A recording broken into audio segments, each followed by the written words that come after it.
Alright, so the plan is I'm just going to go over some quick things before we get into sand compressions, since that's going to be the next thing I talk about in great detail. So this will hold you over until I make the full-fledged video. So here we have some pistons on the ground, and we're going to see how we can activate them. So we can just have the redstone loop go around the pistons, and there's nothing fancy underneath it, and it'll move them up. But, okay, so let's say we put some cobwebs here. But doing so, we don't really have much air time where it's in a falling state, right? It pretty quickly turns into a solid. See that? So what if we quick pulse it? So let's quick pulse it. So you can see here, we do have the redstone going through, but it's not actually pushing it up. So what we can do instead is we can put a repeater there for a normal quick pulse. That's pretty good. Also, I just turned off the shaders because I like the way they look, but you guys might not be able to see what I am seeing. So let's see how much airtime we can get with our sand here. So we have a little bit more. You know, maybe for comparison, but it just kind of hangs out there more. So if we have TNT exploding to move our sand, this would be better than the previous mention. And you could similarly still adjust the time of the quick pulse, but I always like having it like this.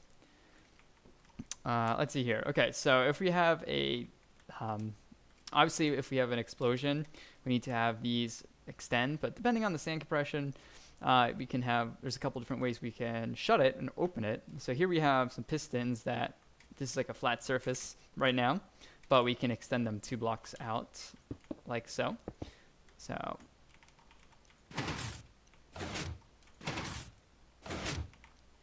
all right, so yeah, that's what's going on. So this redstone wire right here is going to push these out, and then 1 tick later, while this is getting pushed out, this will go off and it will activate this in between, and it'll turn off in time that nothing bad will happen. We can add it to here and see what happens. Nothing. Not what we want. So we want to have 1 tick difference between this and this.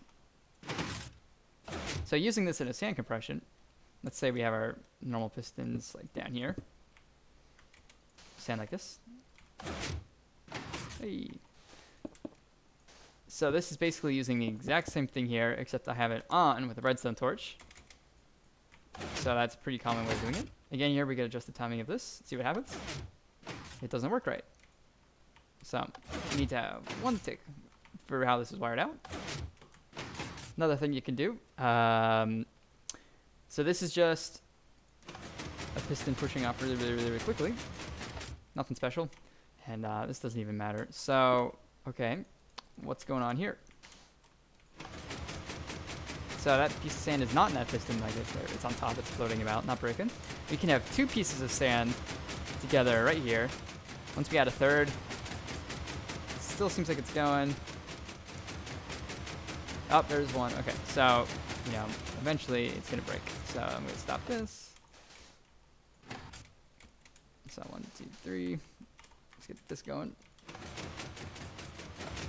So you can queue up some sand with this. It does depend, because sometimes it doesn't do as many. For example, now we have it here, so 8.